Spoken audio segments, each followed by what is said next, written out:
One of the first presidents that the university had when the Beethoven Center opened was a wonderful woman named Gail Fullerton.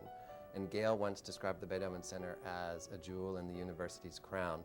And I think what she meant by that is that it's not the only jewel in the university's crown, but it's a jewel because it's a unique resource in the United States for all kinds of performers and scholars and people that love Beethoven to find out more about Beethoven.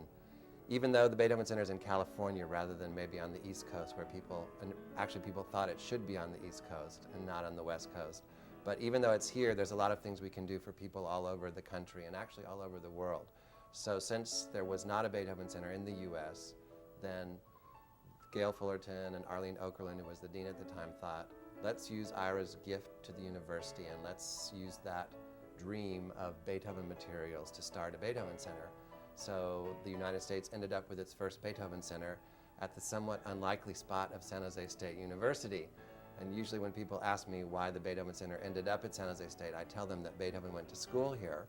But of course that's a joke because San Jose State was founded in 1857, which was 30 years after Beethoven died. So it wasn't quite possible. But it is nice to be at a school that has a long tradition of being interested in teaching and a school with a great music department. So those two things were good matches as well.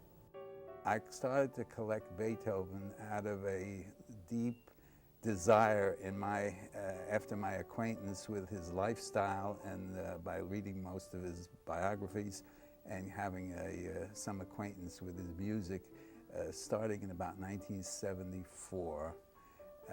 The desire was very strong to own something that Beethoven himself had touched. And that was the motivation that got me started in locating all the various, well not various, just handful of music antiquarians that handle the kind of things that I was looking for. And that started the whole process. And I have not stopped to this day. Once the center opened, we didn't know quite the paths that we would end up going down, and several of the things that we've collected over the years have taken us down sort of unexpected paths.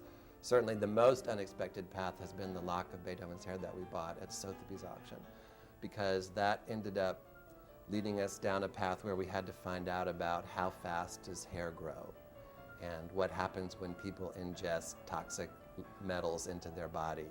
And did Beethoven take painkillers on his deathbed, which was a terrible death that went sort of 4 months long.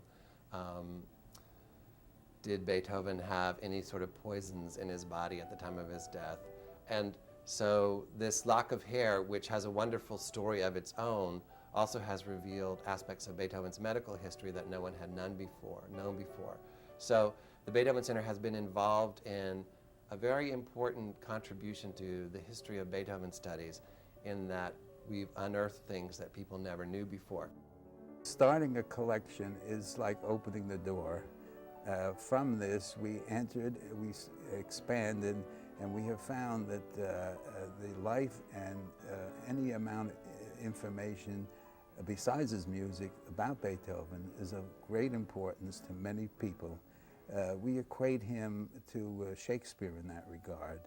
Any bit of information that is discovered is useful to some researcher. So we are not just collectors anymore, we have become a research institution. The highlights of the collection, it's like choosing your favorite child, I suppose, but I'll try. One thing that we did obtain a long time ago was the first edition of the Ninth Symphony.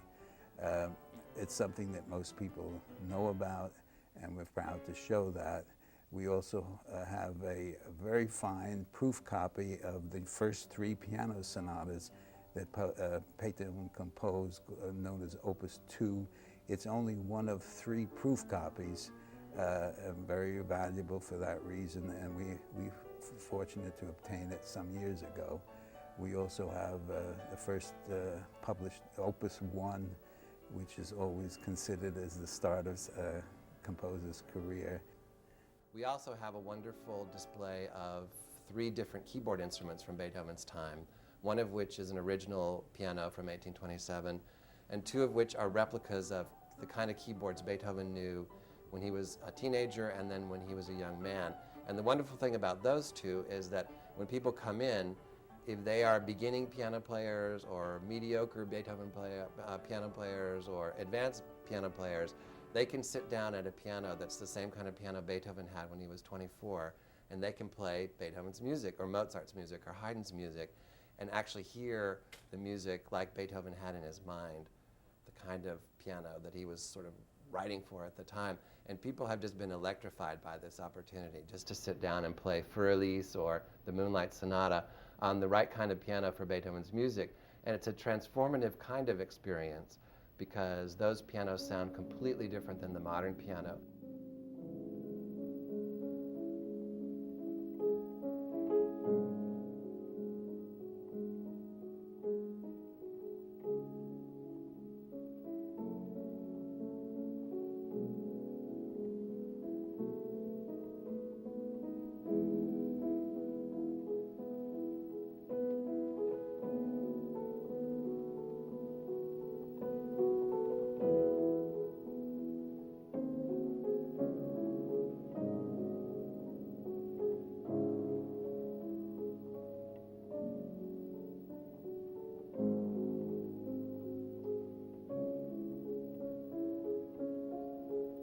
When the Beethoven Center got started, it was decided that we needed a group of people who love Beethoven to help support it because the university supplies salaries and space and heat and light and all of those things. But the idea was to set up a society of people that loved Beethoven and that wanted to support Beethoven education, publications, research, all of those kinds of things. So we founded the American Beethoven Society in 1986, the year after we opened. And the American Beethoven Society actually is the lifeblood of the center because all the money that's raised through the American Beethoven Society goes for our activities. So we have a piano competition for high school students all over California who play a complete Beethoven piano sonata. We do that every year. So that's one of the things they help us put on. And it's truly amazing to hear a 13-year-old student play a really tough Beethoven piano sonata all the way through with this degree of perfection. And the piano teachers all over the state of California know that we're doing this, and it gives their students an incentive to really work as hard as they can and be the best that they can. That's one thing that the American Beethoven Society members help us do. It's truly important that they help us with our acquisitions because at the moment, for instance, the American Beethoven Society gives us anywhere between $20,000 and $30,000 a year for acquisitions. So if something rare comes up, for instance, we just bought a really wonderful and important book from 1838 about Beethoven, and costs about $850, which is a fair amount of money, then we're allowed to buy that because we have these acquisition funds. So the society really keeps everything going at the Beethoven Center.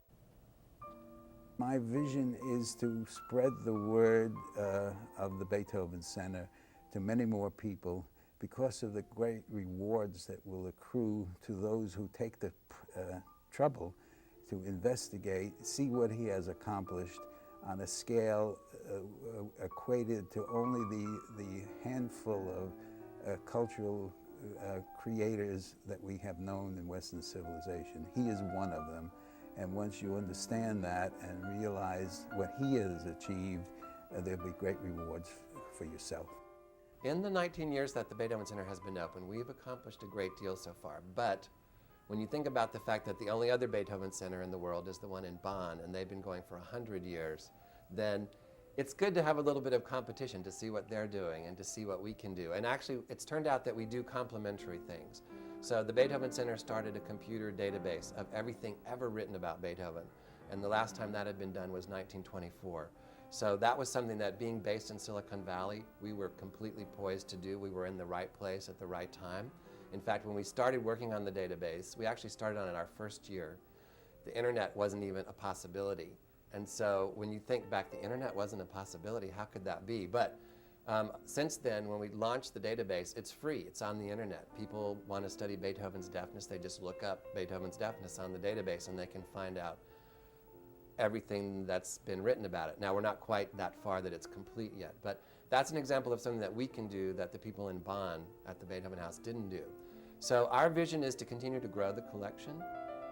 The motivation that Beethoven received from his deafness and various other medical illnesses, I think is a great illustration of what the intensive introspective thinking that Beethoven presented to his musical abilities, and created things through that introspection in a sort of response to the debilities that he suffered, still was able to achieve that. And this is a major lesson for many of us who think about that, with all his pain and inability to hear acoustically what he heard internally, was able to transmit with just strokes of a pen on a piece of paper.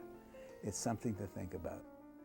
But every time you hear a piece of Beethoven's music, it just gets your brain going in new ways, and it gets your emotions and your feelings going in new ways.